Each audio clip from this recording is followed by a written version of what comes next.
and nearly all systems of philosophy, both Eastern and Western, seem to agree that there is room for improvement in that part of man which he terms himself.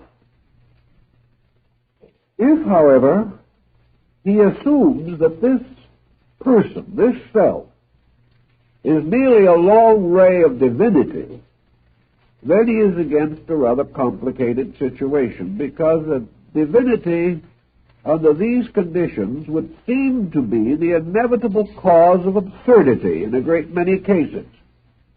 The individual, being full of errors and weak of spirit, would seem to bear witness to a divinity that was deficient in many things.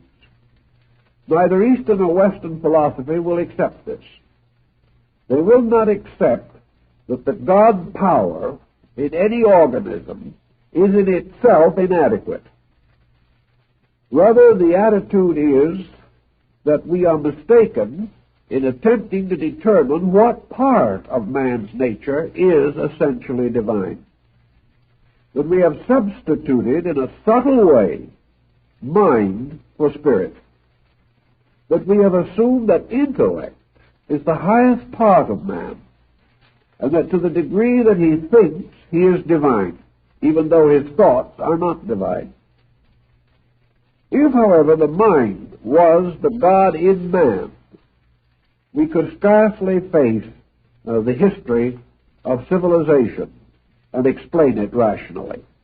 For it is a continual record of trial and error, of absurdity and crime. It is a record of man's inability to govern his own affairs or the affairs of others. Thus, we must begin to isolate in some way the personal self which we experience from this larger self which we do not experience. In the Gnostic system, the larger self was the over-self, Emerson's over-soul. That there was something in man that is superior to the self as we know it. And while lacking facilities for analysis, we can only assume that this is a plus kind of self.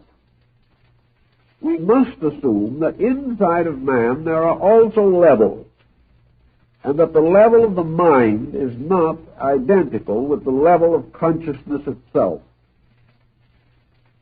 If this be acceptable, and there is so much evidence to sustain it that we can hardly argue the point successfully, then the nature of the self becomes a serious issue in philosophy and has been given a lot of attention in Vedanta, in Zen, in Buddhism generally, in Yoga, in Tantra, and in the mystical sects of the Near East, the early Christian mysteries, the Egyptian and Greek schools, and even among the more civilized peoples of the Western Hemisphere in ancient times.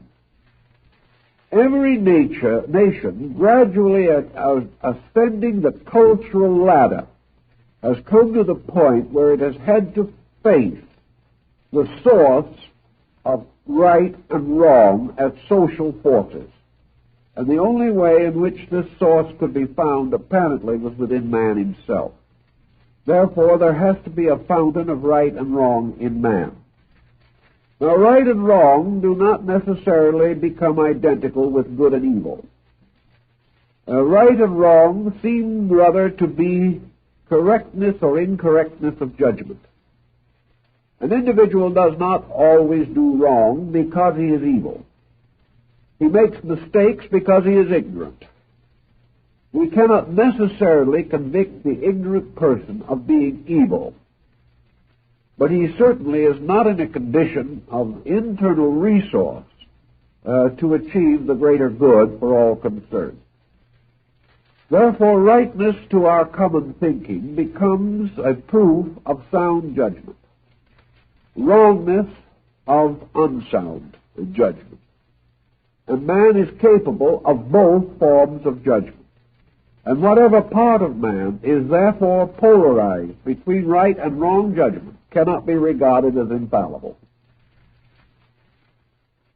The Buddhist system, therefore, perhaps offers as clear a picture as we can find of the concept of selfness. Of course, Buddha did not originate the notion. He merely borrowed from certain of the earlier Brahmanic and Hindic teachings, and these in turn perhaps fuse with others in the remote past to form one vast and mysterious amalgam of ancient beliefs. In any event, however, he did clearly point out that we must assume that man is divisible into three essential levels or conditions of being. The highest of these may be considered to be reality itself. And with our present equipment, we seem to have no skill in determining the nature of this reality. Reality is more than a hypothesis, however. Reality is an essential according to the experience of consciousness itself, but it cannot be defined by the consciousness that accepts the need for it. Reality must in some way, therefore, remain always and forever the thing as it is. Of the nature of things as they are, we are notably deficient in knowledge. We hardly know what we are. We are unable to turn to another person and with a few quick remarks determine the nature of that person as he is. We are forced, therefore, to assume that reality is because everything that exists has to have an essential, factual nature of some kind. But the essential fact is, in the case of the creation of which we are a part, always hidden. It is hidden behind the veil of first cause or of eternal causation. Most philosophical systems favor eternal causation. Most religious systems favor first cause. Whether we consider, however, causation to be a beginning or an eternal process, its nature and substance is beyond definition.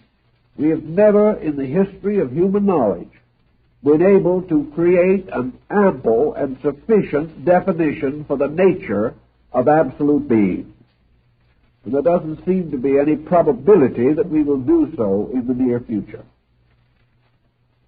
This concept of essential or absolute being, however, is one that has to exist because there has to be some kind of a fact behind all appearances.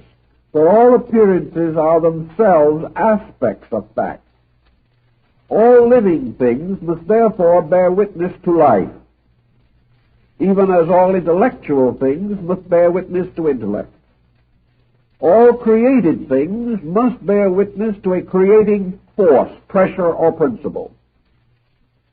Thus, the root of all things is inevitably in being itself. We have no proof whatever that this being has ever directly addressed a person. We have no proof whatever that this total being has ever been personalized in the sense of presenting a personal nature of any kind.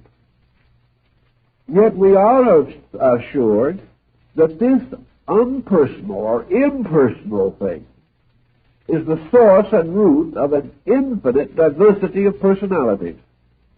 Yet all these personalities have one weakness in common.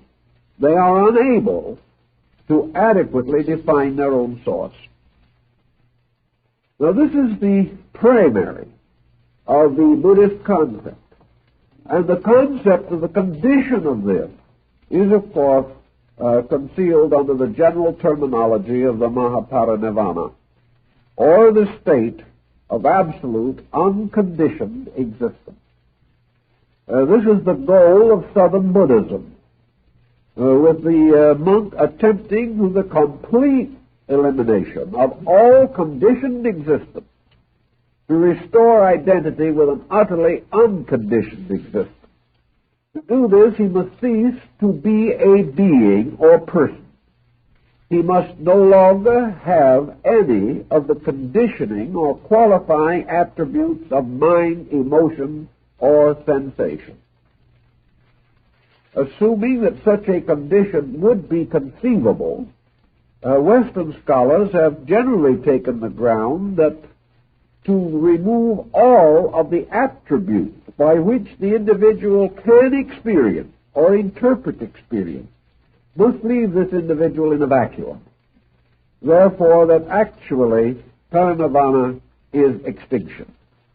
Buddha says no, it is not, but admits frankly that the consideration of its essential nature is not only impractical, but impossible.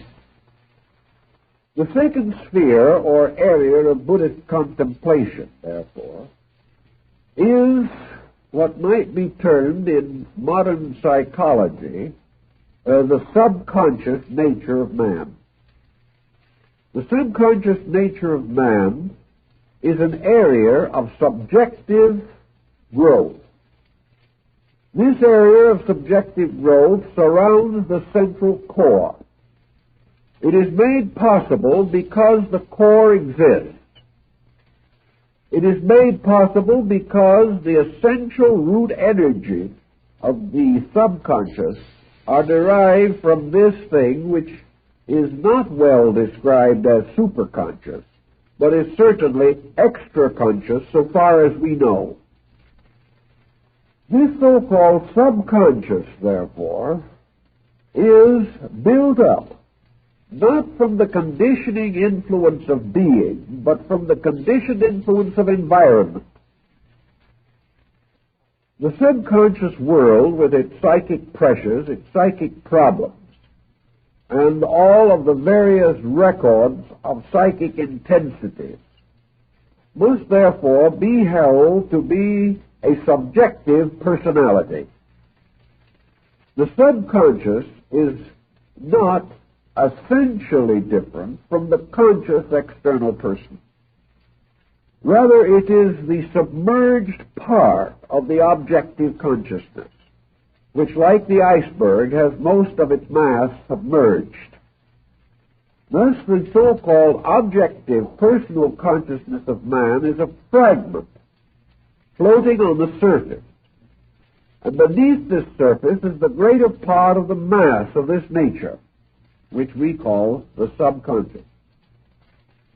The subconscious exercises the conditioning effect upon the personality. The subconscious is the depository of the records of the reaction of man to experience and condition.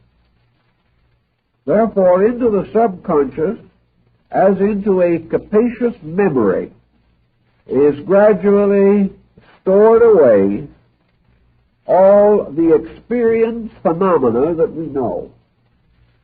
Psychology today thinks of the subconscious as merely a one-life instrument. Eastern thinking considers the subconscious not as a one-life instrument alone, but as carrying within it the impulses and pressures of the entire cycle of rebirth. However, as the objective man is not aware of his relation to karmic indebtedness, so the subjective man may not be either. But as objective incidents are conditioned by karmic laws, so subjective reflexes and attitudes are conditioned by karmic laws. If then we are really looking for the so-called self or the ego, we are inclined to suspect that it lies in this subconscious nature. That the subconscious nature represents the manager or directional power over the objective personality. that the objective personality and the subjective personality are the hemispheres of one sphere, and that what we call experience moves back and forth between the visible and invisible hemispheres of the conscious and subconscious nature of man. Thus, perhaps, in our Eastern philosophy, we have a parallel to modern psychological thinking, that somewhere in this mystery of the subconscious lies the chemistry which produces the mystery of self. That self is this area of subconsciousness, that it represents the consequence of certain experience being continuously pressed back into a subconscious container. That this experience is in various degrees of maturity, that it is influenced constantly by the various levels by means of which man accepts or receives into himself the stimuli which produce knowledge, wisdom, understanding, growth, reflex, and reaction. Outside of this subconscious self, which is the second circle of the like of this concentric bullseye target, is a third or objective circle. And this is the circle which really extends to the outer circumference of man's body, the skin. It is in this circle that the objective consciousness exists with its final relationship to the environmental world. This third, or so-called conscious being, is simply man living in this world according to the experiences of this world, acting and reacting according to the immediate stimuli of this world, and passing through a wide cycle of diversified activities as a result of the region in which he exists as a physical being. This objective body contains within itself, this physical personality contains within itself a series of sensitive areas which we call sensory perceptions. The purpose of these sensory perceptions is to sense, and that is to become aware of. And these sensory perceptions may also be regarded as perceptive, namely that they do sense, that they perceive, that they are continually taking in to themselves stimuli from the exterior or from the outer world. A continuous bombardment of phenomena and of physical sensation move in through the sensory perception and finally unite as a result of the common sense or the mental coordinator. And the mental coordinator is Buddha's sixth sense. It is this sense which must put together all of the fragments of external phenomena and make something out of them.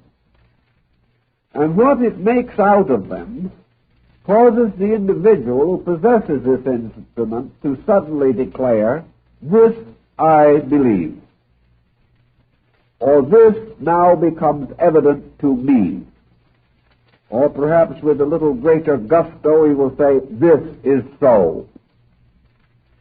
It is so because it is testified to by a certain coordination of sensory perception.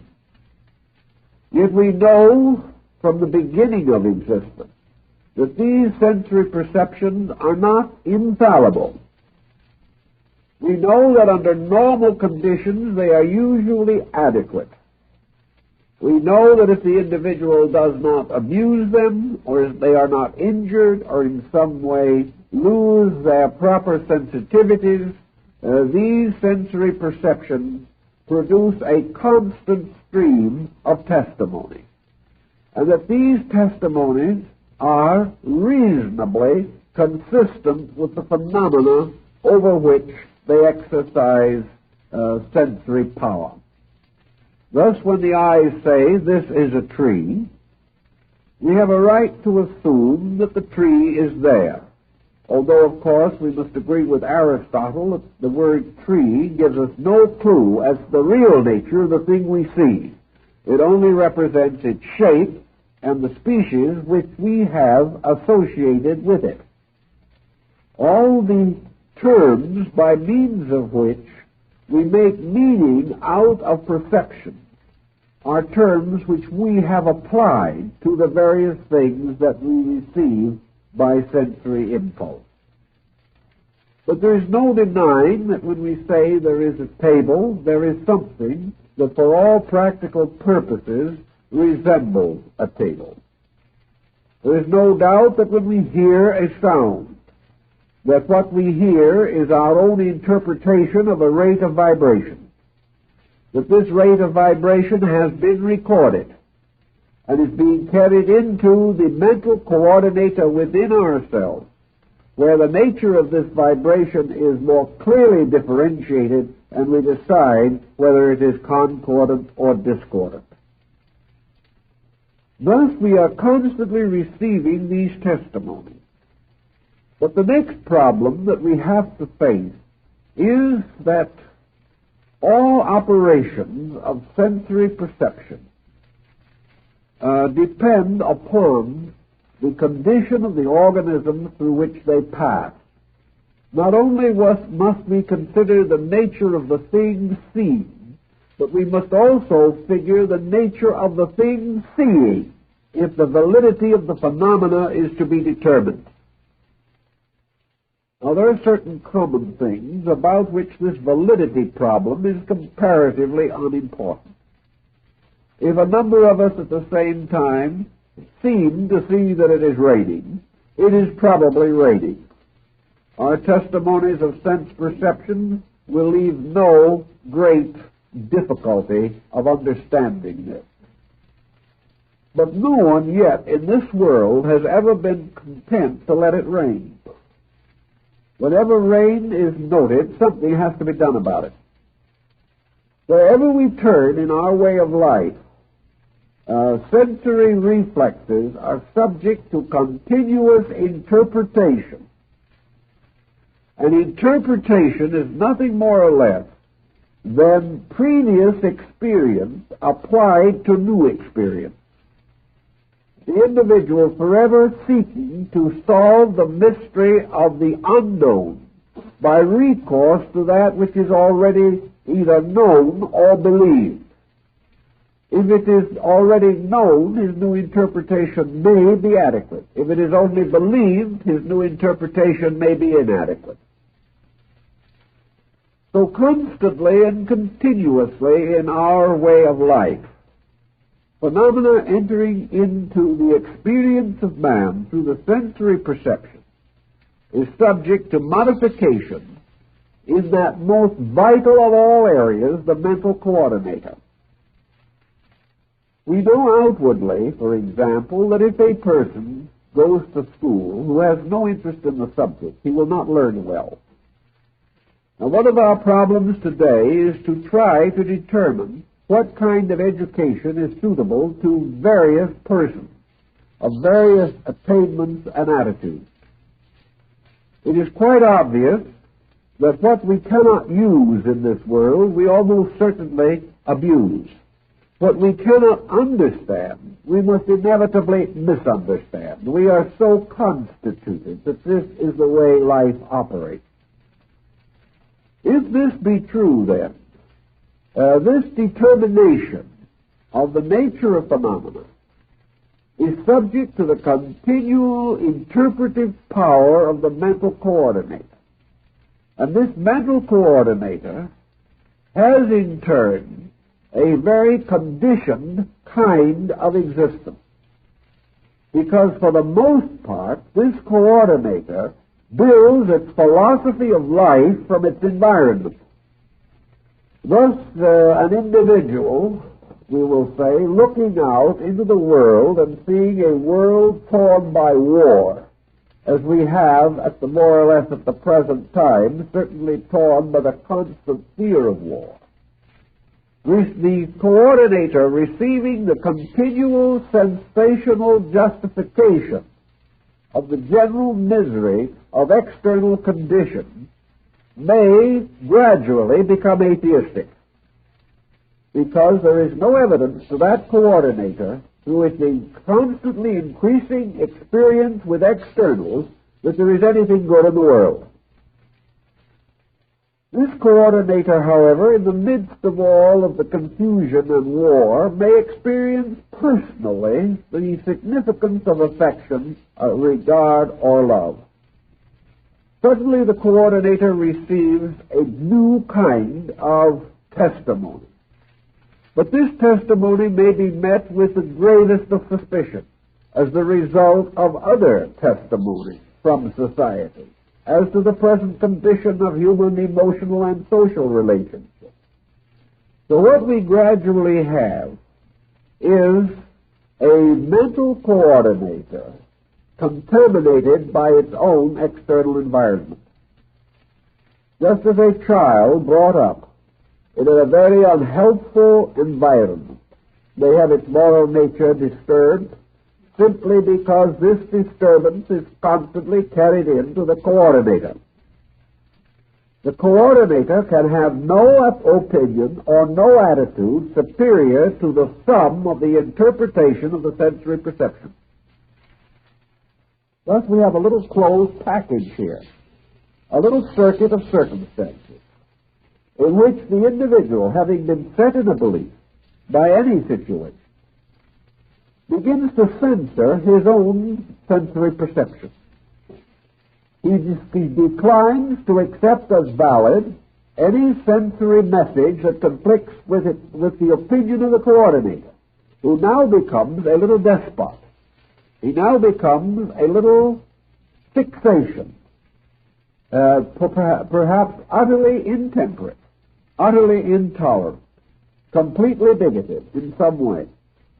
He may be the absolute skeptic, or he may, by some other interpretation, be the easy believer, so gullible that he falls for every notion that occurs. But in any event, this coordinator now develops the same kind of censorship tactics which we often observe as a misfortune in human society. It simply fails to register what it does not want to register, or it completely disproportions the values of what it does register. The small act of the friend becomes more important than the passing generosity of an adversary. The individual is more responsive to flattery than he is to criticism. He is more inclined to accept the opinions of those who agree with him than contrary opinions that may be wiser and better. So little by little, this coordinator builds a subjective, integrated personality, invisible, but which constitutes the true character of the person in the body which we see. This character, with its weaknesses and its strengths, with its mistakes and its virtues, with its blind spots and its deaf spots, with its thoughtlessness and its thoughtfulness, with its inclinations to fear and to worry, with its uncontrolled jealousies and its unreasonable ambition. All this conglomeration simply represents this endless motion of external phenomena moving inward to a coordinator that is using it to continually build the dominant attitude which it wants. The dominant chemistry finally comes to the top, takes control of the rest, and we have what we call a personality. This personality is certainly subject to continuous change, but where it is once locked by an extremely adamant situation, a completely unchanging determination to accomplish certain purposes, or with complete determination to continue exactly as it is in all habits and in all practices, this person can resist a tremendous amount of change. This individual can be taught without learning, can see numerous examples of the mistakes that it makes without changing, and can cheerfully and willingly maintain a bad disposition, fully knowing that it is bad, but because that is the disposition it desires to have. Somewhere in this mystery, muddle, and mix-up, slowly emerges the vision of this thing we call the self that senses. This self, which is the summary of the sensory processes, is the self which most of us know. We do not know why it acts as it does. We do not know why it gets us into trouble morning, noon, and night. But we do realize that it is a continually conditioning influence, and that in most instances, that which it wishes will be accomplished. That which it determines will be done, and its every whim will change the life of the person into conformity with that whim. So man's inner life becomes a strangely distorted shadow of that which it might be. And out of this conglomeration becomes the only self that we really know anything about. And in many instances, it is pretty poor. Yet we also realize that there exists in the world, and always have existed, certain persons in whom the self seems to be doing better. We realize that this self, with all its conglomerates and all its mysteries, does not produce only confusion. That out of this self also there emerges genius. That out of this peculiar subconscious mystery has come not only the Hitlers, but the Leonardos. Not only the Caesars and Napoleons, but the Beethovens and the Raphaels. We realize that out of this same compound must also have emerged through experience those persons who have suddenly sensed the need of a superior standard of living. That some way this self will and can testify against itself. That it can in some cases develop direct revulsions against its own limitations. And that out of the constant confusion comes finally the great lesson, namely that there will only be confusion. That either the entire pattern has to be reintegrated, or the individual will continue to be his own worst enemy till the end of time. So nature does not intend this to happen. Therefore, the very processes of error which arise within the subconscious become unendurable. They force us to correct in order to survive. And the principal instrument by means of which this corrective is induced, of course, is physical pain and mental suffering, or emotional suffering. The individual gradually discovering that the intemperance of the coordinator is destroying his peace of mind and his common good, ultimately begins to investigate this matter. Ultimately begins to experience a new quality within the mind itself, and that is the quality of misfortune arising from wrong conduct. Out of this pattern, the mind itself begins to develop the moral instinct. And this happened undoubtedly long ago. So that in most individuals a considerable measure of moral instinct is present. This in its own turn has a tendency to moderate or reduce the intensities of error. Actually, of course, all of these intensities within the individual have flowed out into society where they have produced what we call the common state of man. And these pressures moving out into society have required the building of police forces, fire departments, and numerous other protective mechanisms to save men from each other. Gradually, it has become apparent in action that the subjective pressures of selfishness, self-centeredness, bigotry, and things of that nature produce dangerous consequences in society.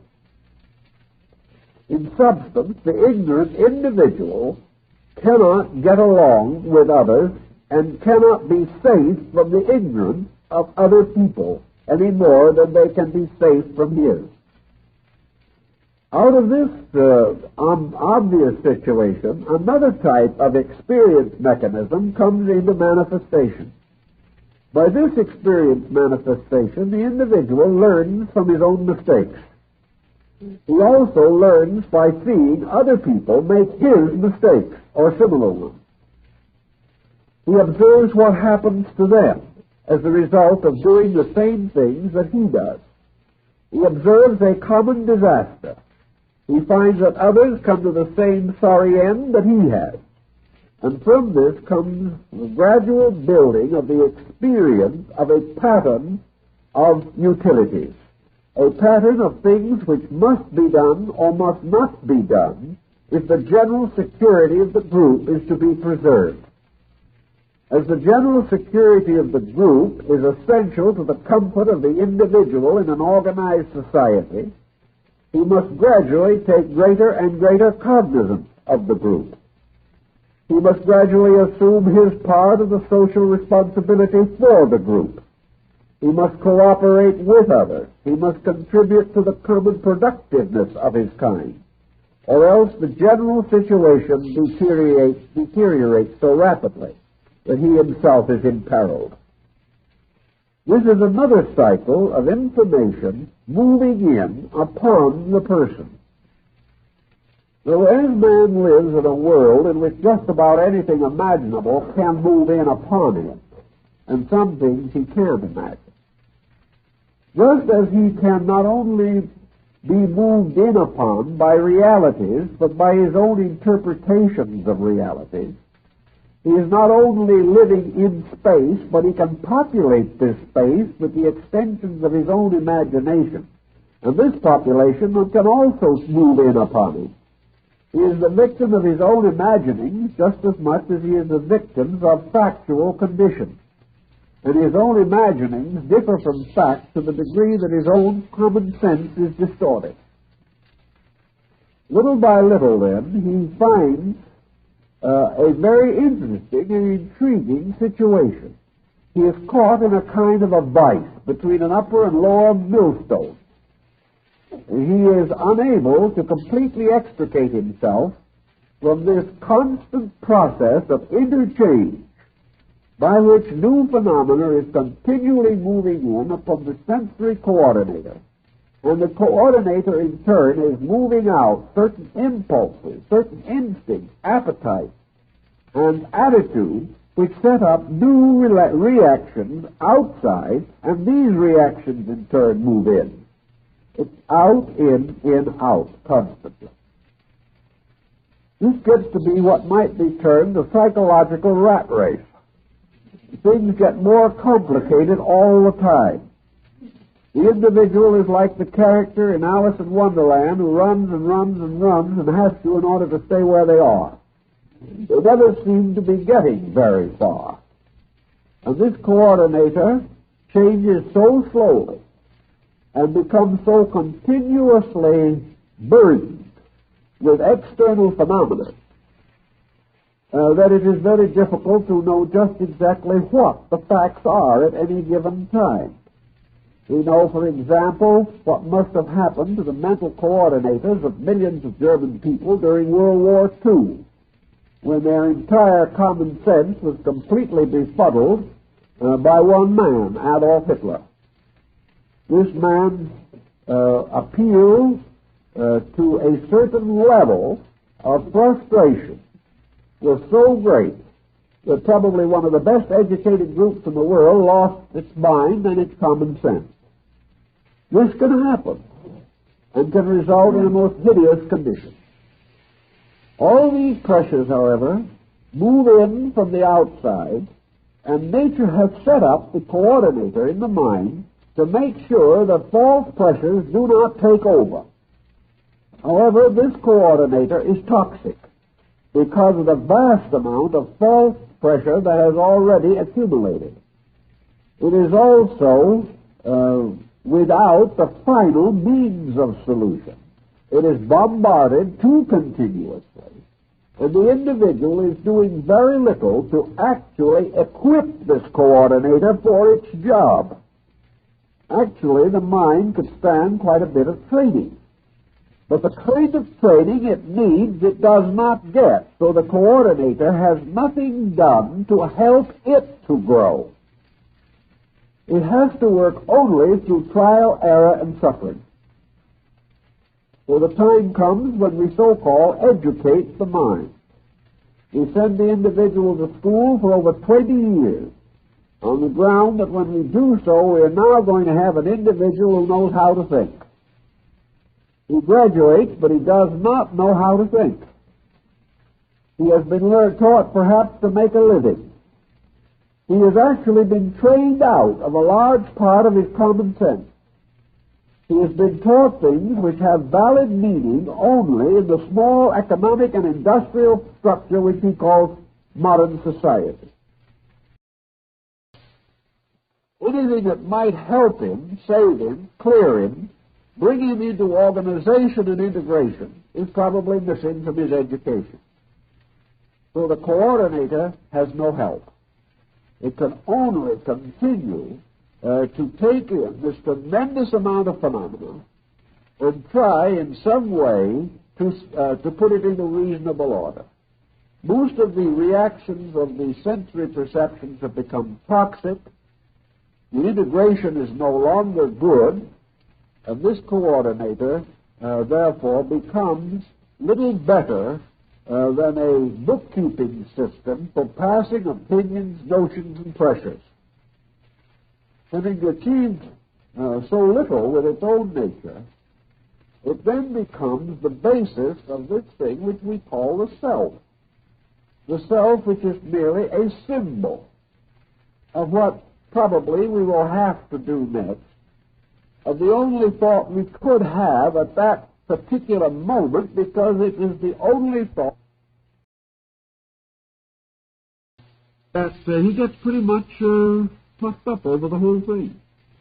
He finds a way to be important, and there is nothing that is more quick to gain attention than a good hysteria. So the individual frequently finds for the first time in his life that he becomes important. And this is not a good discovery, because an individual who is important simply because he is a nuisance is not gaining the proper relationship with life. Where is the problem actually to be faced? Is it possible for us to so polish and cleanse this internal coordinator that it becomes pristine, pure, and incapable of further error? Can we fumigate it? Can we do something with it to get rid of the unfortunate situation that exists there? I doubt it very much if this is the approach, and I believe this is the difference between Buddhistic psychology and Western psychology. Buddhistic psychology says that you can't do it this way, that the cause of the whole situation is the intensity of the sensory perceptions and the acceptance of phenomena.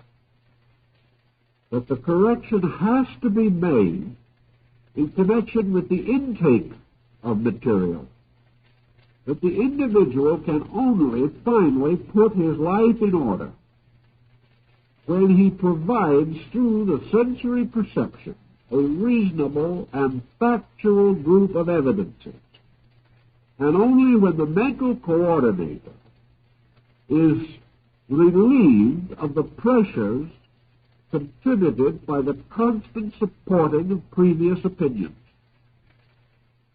So that actually, if we're going to get rid of this deluge that is accumulating and rising like Noah's oblivion within ourselves, we must turn off the water. And in this case, the flood originates in this tremendous openness to an infinite diversity of meaningful and meaningless phenomena. The individual has no power of discrimination. He accepts usually that phenomena which creates the greatest intensity of reaction. Quality is not the consideration. He hears the loud noise much better than he hears the soft sound. He hears the loud despot much louder than he hears the quiet sage. Everything is in terms of the quantity of impact, the broad general acceptance of ideas, and very little is concerned with their quality, their value, or their integrity. So the individual has a self now that is pretty much a tyrant, that is in a sense befuddled, that if this self is to a measure also bewitched by the conditions under which it exists, it can be so confused and so completely disoriented that it collapses in mental illness. But all it really is an overburdened mental interpreter. It is a comparatively low level of employee who is given the job of handling the whole business, which he cannot do, and then is constantly pestered by suggestions, advice, criticism, and opinion by other people. Under such condition, even an able mind is not able to function properly. The self being, in a sense, therefore, the product of all this process. The Eastern philosopher prefers to think of this sensory self as the victim of sensory pressure, brought into existence by the infinite and infinitely complicated chemistry of sensory testimony, mental interpretation, conduct moved by this interpretation, which sets up new situations in society, which again are picked up by the sensory perceptions, taken back and reinterpreted. Around this cycle again and again and again, which is almost like the mysterious wheel of the law, which goes around and around while individuals cling desperately to the spokes of their own opinions. Right through this sensory self-process, then, the first step, according to Eastern philosophy, is to realize that it isn't very important, that what we think about things not very important. But whether we ever gratify certain pressures in our own nature is not important. What we feel about this and that is not important. Because actually the only person that can have important ideas is a person who has a better than average integration of all these factors. For the most part, therefore, we are punishing ourselves, whipping ourselves, in a desperate effort to prove something we cannot prove, and that is that we are always right. This is the hardest thing in the world to prove, and many individuals have battered themselves into oblivion trying to do it. The relaxation of this pressure into the Eastern way of thinking is simply this detachment process. The process of the individual releasing the power of his own attitudes by gradually lowering the vitality or libido which he expends on the assimilation of phenomena. Suppose we have here 5 sensory perceptions, which are carrying tremendously intense records, a tremendous amount of energy is being used to convey messages along these sensory channels. These messages are of a wild diversity of things, all of which, by the way, pertain to the outside anyway. We can examine the outside to the end of time, and we'll never solve the mystery of the inside, but that doesn't concern us. We are constantly taking in more and more of all these things we hear about, read about, and which we observe and see and taste and feel in the physical sensory perception range. If, for example, this is all carried on a kind of an electric circuit, a certain energy carrying these messages continuous, the intensity of the messages, the continuous transmission of them, depends upon this energy. If you reduce the energy, if you turn off the current, so that these messages are no longer conveyed from the environment to the mental coordinator, then the environment factually ceases to exist, because it has no existence apart from sensory acceptance within that area. When we close the eyes, the visible universe vanishes. If we stop up the ears, the auditory universe vanishes. If we stop up the nose or get a good head cold, then the sense of smell ceases to function, and the olfactory processes are no more. If by some way or condition the sense of taste is destroyed, then flavors are no longer sensed, and paralysis can make it impossible to have any physical sensation of contact with another object. Thus, through the sensory perceptions alone, man is bound to the universe of phenomena, which is his principal seat of activity and thought. So it would also follow naturally that the individual could, through unconsciousness, through sleep and death, also achieve the break between the mental coordinator and the phenomenal world of the physical existence. But philosophy is not concerned primarily with this break. It is not concerned with cutting off and destroying all contacts. Such concern might be present in certain advanced cases of mysticism, where the individual is completely determined to transcend all physical conditions. But for the average person who needs help because of pressures, because of difficulties, the important thing is to lower the rate of intensity of these reactions. The individual, by giving less energy to the sensory processes, will reduce the amount of phenomena which they carry to the mental coordinator. This permits the mental coordinator to slow down. It also permits the entire process to be subject to another faculty of the coordinator, which is usually not applied at all, and that is thoughtfulness. Thoughtfulness requires a certain interval, a certain leisure, a certain power to contemplate events or conditions or facts with a kind of leisure. Now, if these facts tumble in too great a confusion, too rapidly and too intensely, thoughtfulness is, well, not only difficult, but usually impossible.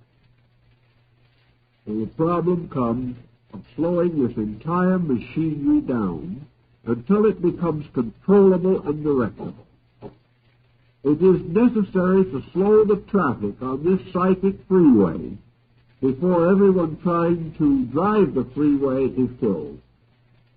And these freeways or channels of communication between phenomena and the phenomenal interpreting center in man must be clarified, simplified, made orderly and direct. And the person who wishes to have greater clarity in any area must simplify. Clarity is not the result of constant struggle. Clarity is the result of releasing the consciousness from the most dominant of those pressures which deny or make clarity impossible.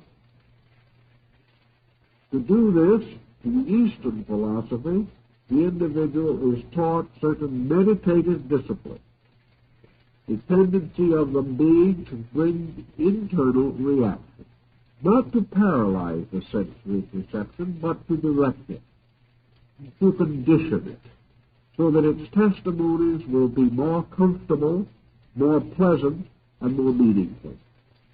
That gradually these sensory perceptions are trained away from recording that which is worthless, recording that which is essentially untrue. Also, having reduced pressure, the mental coordinator can achieve that which is its peculiar symbol in the level of mentality, and that is righteous thinking, a state of righteousness, or of being right. This rightness is the basis of true virtue, and therefore righteousness is rightness in the estimation of value, about which we hear a little but do not see or experience too much in daily life. As this process of sensory reaction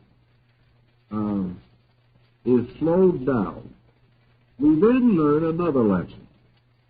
We learn that the affairs of the outer life do not plunge through the subconscious into this mysterious, intangible core that we have mentioned in the beginning.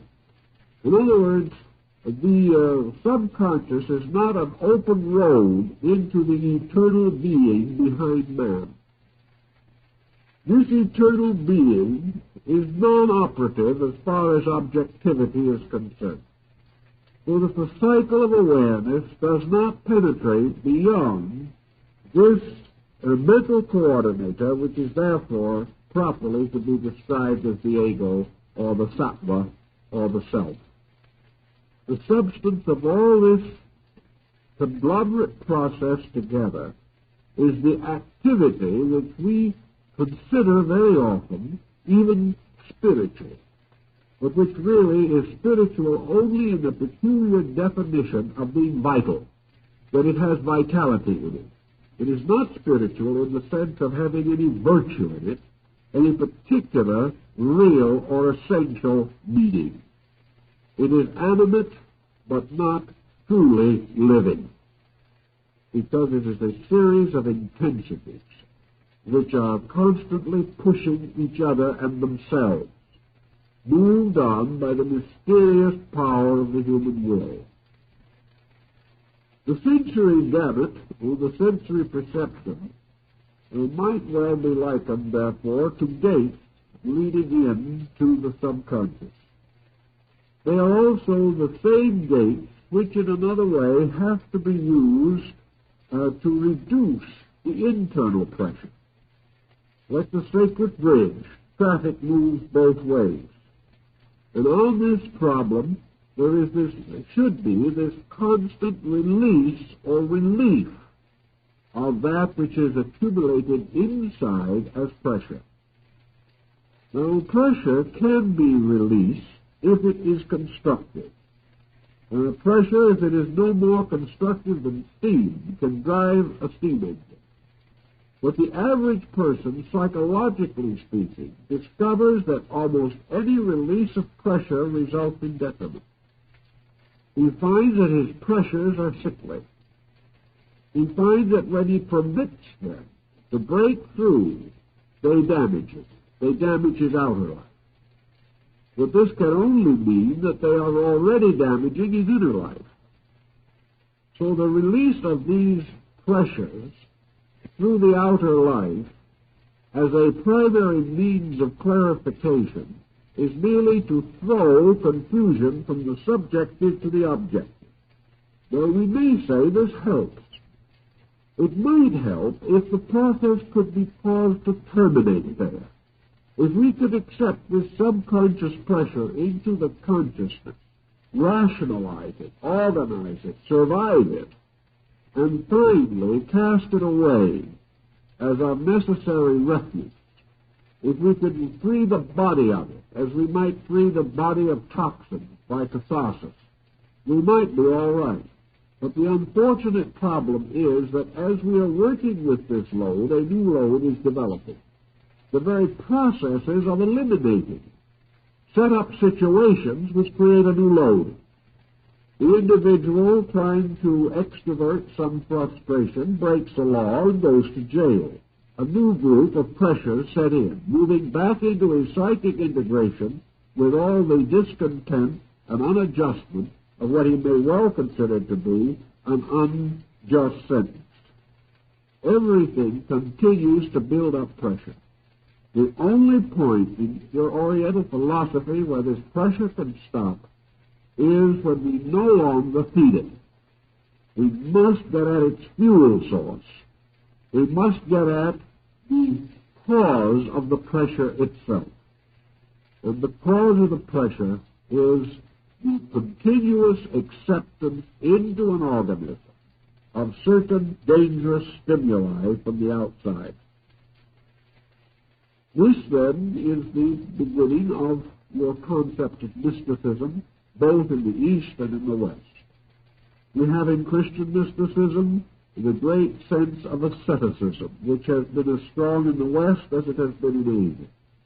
We have the individual who renounces the world, who enters holy orders, who gives up all worldliness, who goes away into the mountains to become a hermit, who renounces most of the pleasures and wealth and advantages of life. He turns from fortune to the black robe and goes alone into the wilderness, perhaps, or to become a servant of those in need or suffering. Humility, self-abnegation, the individual gradually bringing his own nature into harmony with a contrition of spirit in which he accepts himself suddenly as being a very humble person, as being someone who must seek spiritual strength, who must turn to God and not his own opinion for security, and who can only find truth by the continual systematic renunciation of error. So we have it as the same principle in both the East and West. We have the individual sensing that the tremendous attachments of his consciousness to worldliness are the cause of his difficulty. So in the West, we also live in another century. We live in a time when nearly all asceticism is reserved for very small groups of persons who have tremendous determination to advance some form of religious life. For the rest, asceticism does not seem to be very practical. It does not seem that we can survive, maintain the responsibilities with which we are duly burdened, and at the same time try to escape life, to escape living, or at least that phase of living which we associate with material existence. So almost all of these systems, whether of the East or West, have to be adapted. They have to be made available to the Western person in a form which he can take some advantage of, without completely disorienting his way of life. Now, there is no actual answer to this that is complete. For obviously, a partial attachment is going to reduce the pressure but not eliminate it entirely. The individual who makes a 10% adjustment will get a 10% result. There's no way in which a person can remain partly worldly and partly unworldly and have a completely unworldly release from worldliness. This is simply not possible. But fortunately, to the thinking of modern man, we are not at the moment outright perfectionists. We are not demanding absolute happiness. We are not demanding absolute peace or absolute freedom from worldliness. What we are really seeking, at first at least in our proceeding, is to bring the situation into a tolerable state. We want to have a measure of security. We want to have a certain sense of integration. We want to be able to make important decisions more wisely than we make them now. We want to be as good as we can be. But we are not at all certain at the moment that we could be absolutely good, even if the opportunity offered itself. There are too many complications lying between.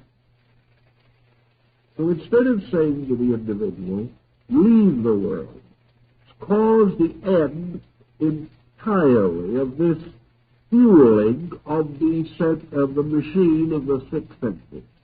Provide it no gasoline, provide it no oil, provide it no compressed air, provide it nothing, so that the machine simply ceases to function. If it ceases to function, the mental coordinator ceases to function.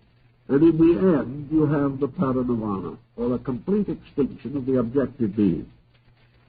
But instead of saying that, we take a different attitude.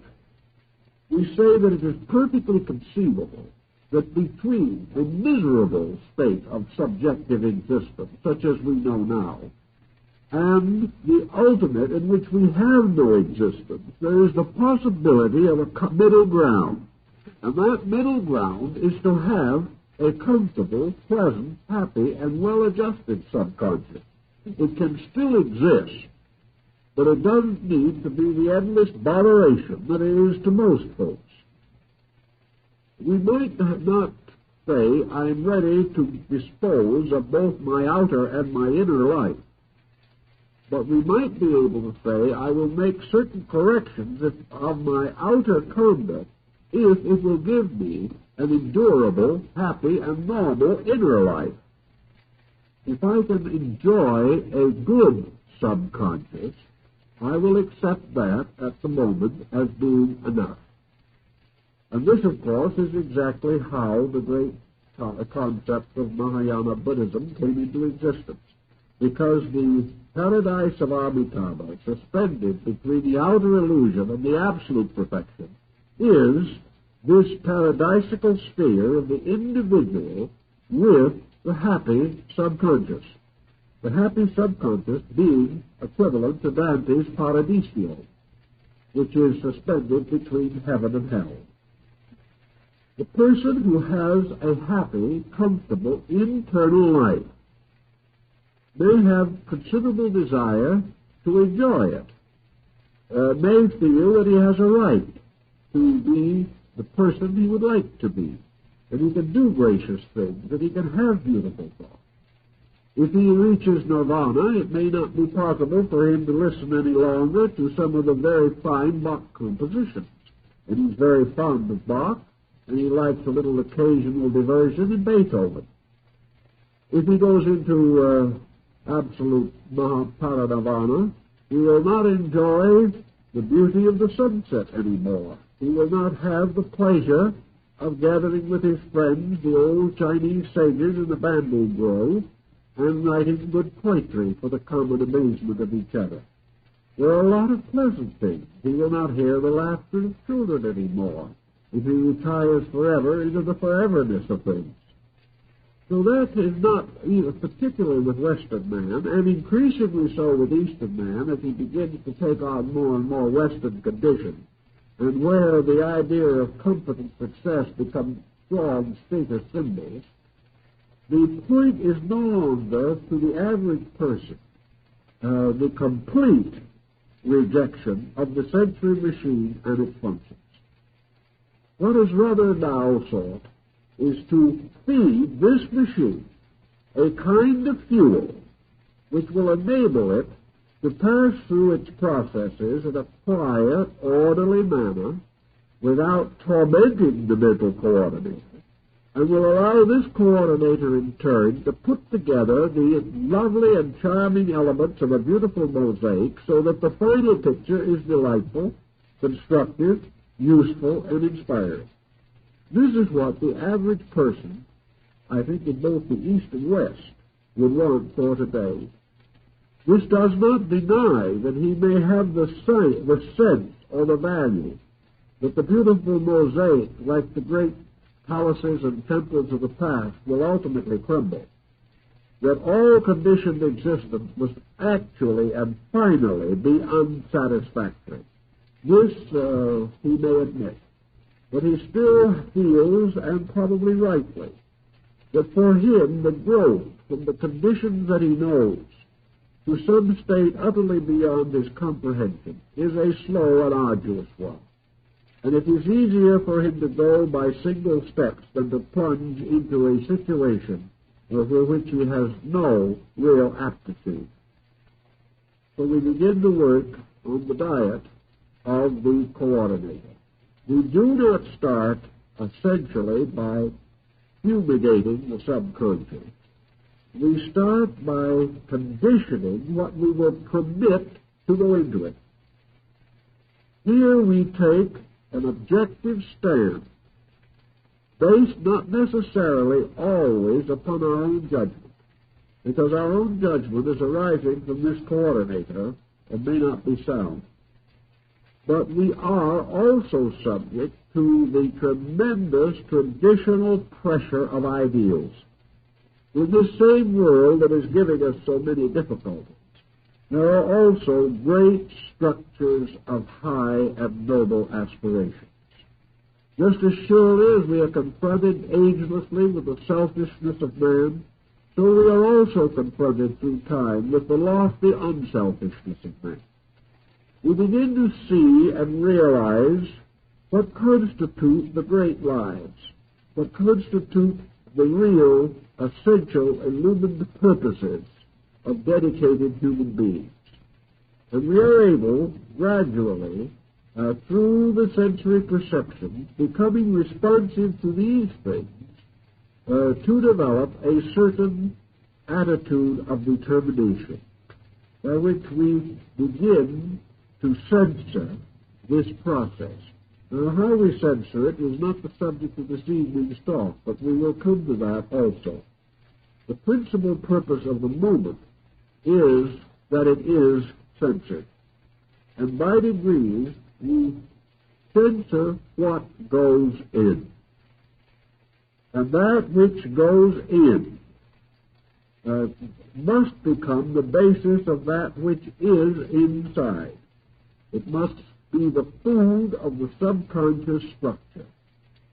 So we try, little by little, to visualize, to experience, to become continuously aware of those qualities around us which we would like to have on the inside.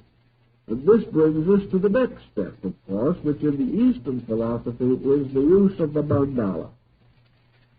In the Western philosophy of psychology, the mandala is usually the drawing of an aberrated person, by means of which we attempt to estimate the nature of the aberration. In other words, the mandala is a projection from the person, and must therefore represent one of two things, either the state of his aberration or the basic understatement or archetypal statement of his own revulsion against this aberration, both of which represent the two poles of the mental coordinator, struggling between the positive and negative experiences with which it is constantly being deluged. Thus, the theory of it is, in the West, that the mandala is a revelation by means of which the individual is releasing diagnostically, auto-diagnostically, the situation in which he is in. That this, therefore, is much the spirit of Western art. Much Western art in the last 25 years is frankly psychotic. There is no other possible explanation, and this is not said in the sense of a facetious remark. These people are sick. They are sick as we are all sick. The only thing is some of us can't draw. Therefore, we cannot make pictures of this sickness. Some of us simply howl in the night, that's all. Some of us walk the floor. Some of us hate each other. Some compose strange and inharmonious musical compositions. And some paint morbid and psychotic pictures. But all these things are the tale of suffering. They are the evidence of a great disorder within the psychic integration. So it's one thing to assume that this release is of value. I've always questioned it. I think these mandalas and these psychic drawings should be made at a certain stage. They do help in some conditions, particularly in advanced psychiatry, where it is actually necessary to get every fragment of available information concerning the aberration of the patient. But that these things should be hung in galleries for the edification of people, or that they should be placed over the mantel in someone's home, is like placing there a particularly choice fragment of dissection, or something of that nature, and considering it artistic. The real problem is these are clinical things. And as clinical things, they're valuable. As art, they are not valuable. If, however, we use the Eastern concept, it is not a problem of the individual drawing his aberration in two dimensions. The problem is that the individual should be confronted with a design or a pattern that, moving in upon his subjective, will do something to normalize it. The therapy lies, therefore, in the authenticity of the painting which is being contemplated. If this painting was contrived or conceived under inspiration by an individual in a very advanced state of mystical insight, if it was achieved through the internal experiencing of certain values which transcend both the subconscious and the conscious minds, this painting then becomes archetypal in a constructive sense. It is no longer the painting of a sickness. Even if the artist was not completely illumined, it is certainly the picture of an aspiration. It is the picture of a motion toward betterness. It is a picture of appreciation, of realization, of the tremendous veneration for principles perceived and sensed. It is a story of universal unfoldment captured in a truly consecrated human soul. This type of picture, which is the Eastern mandala theme, has been very carefully guarded in most of the Oriental sects where such paintings are produced. There are seldom any variations of any kind permitted from the original designs. These pictures have been copied 500 times, and not the slightest individuality can be detected. The later artists were avowedly and obviously copyists. They could not have devised the original design, but they preserved it. They preserved it for the benefit of those who came after, who would find in these designs a meditation, a conditioning phenomenon, which could go into the consciousness and begin the process of therapy on the inside. Here is the mandala as environmental material transmitted by the sensory perception to the coordinator. But now these perceptions are carrying a valid testimony of value. The coordinator receiving this valid testimony is naturally going to react to it validly. At first, perhaps, with not much insight. At first, perhaps, with prejudice. But gradually, over a period of time, if the pressures of the non-valid testimonies are reduced and the unchanging pattern of validity remains, gradually the subjective becomes permeated with this archetypal form of harmony, beauty, order, symmetry, and the tremendous pressures also, tremendous intense psychic pressures of the patterns of principles and laws which are revealed through the design. The design is lawful. It's like baby's signatura rerum, the seal of reality that is stamped upon the human heart. This seal of reality comes into the same sensory perception. But instead of leading to the pandemonium that we know now, the mandala ultimately causes the arising within the subconscious of the great mandala concept of the paradise of Amitabha. Here then, order inside begins to take over. This order taking over, it gradually creates its own constructive influences. These influences censor just as the wrong ones did, as the coordinator in estimating the reaction to sensory perception. And little by little, the individual begins to see and experience the validity of good. He begins to see the law operating around him, whereas previously he saw only disorder. Little by little, he is able to discriminate between various levels of sensory function. And he becomes more and more aware of the eternal presence of that which is essentially true. Thus, quieting down, releasing, he finds greater tendency to use these perceptions to increase beauty, wisdom, and insight within himself. He turns to the arts not for a livelihood, but because they give warmth and peace to his soul. He begins to appreciate things that once he thought were foolish, because suddenly simple, gentle, kindly things have great meaning. Little by little, this results in a relaxing, a letting down of the unreasonable and false pressures.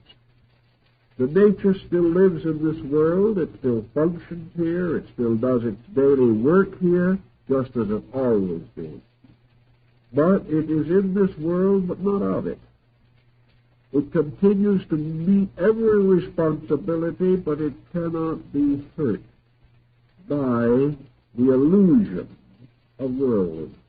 Because in order to be hurt, there must be this self, this ego that is always right, and must therefore always suffer from the actions of others.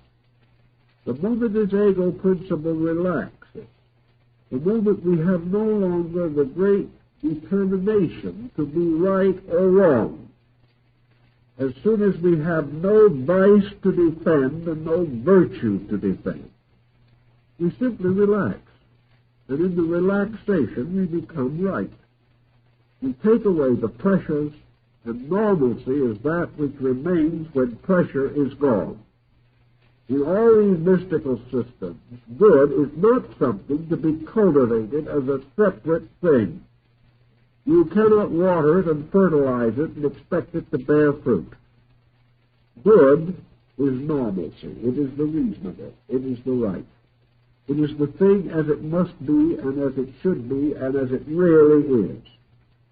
Therefore, you do not create good. No one can. No one can declare that there is more good in existence because he has done something. Good is that which is ever there, but is obscured by that which is not good. If, therefore, the individual ceases to do that which is not good, he is good. And in ceasing to do that which is not good, he does not become negative. He is not inactive. He simply must realize that good is not the opposite of evil. That good is that which eternally exists and which is obscured by pressure. As we relax pressure, as we cease to be ourselves, we are good. And in the larger mystical sense of the thing, when we totally cease to be ourselves, we are God. The difference lies in this matter of estimating how we shall attain the end. We become God-like by attaining that state in which we are no longer like that which is not God, or is not good in its final sense. There is a little fable about it which is rather trite, but still has a bearing. Diogenes said that the man who has least, as far as these worldly things are concerned, is most like God, inasmuch as God, as far as we can know, depends upon nothing that man can confer or anyone else can confer. Therefore, the individual who has the least and gives the most is most godlike.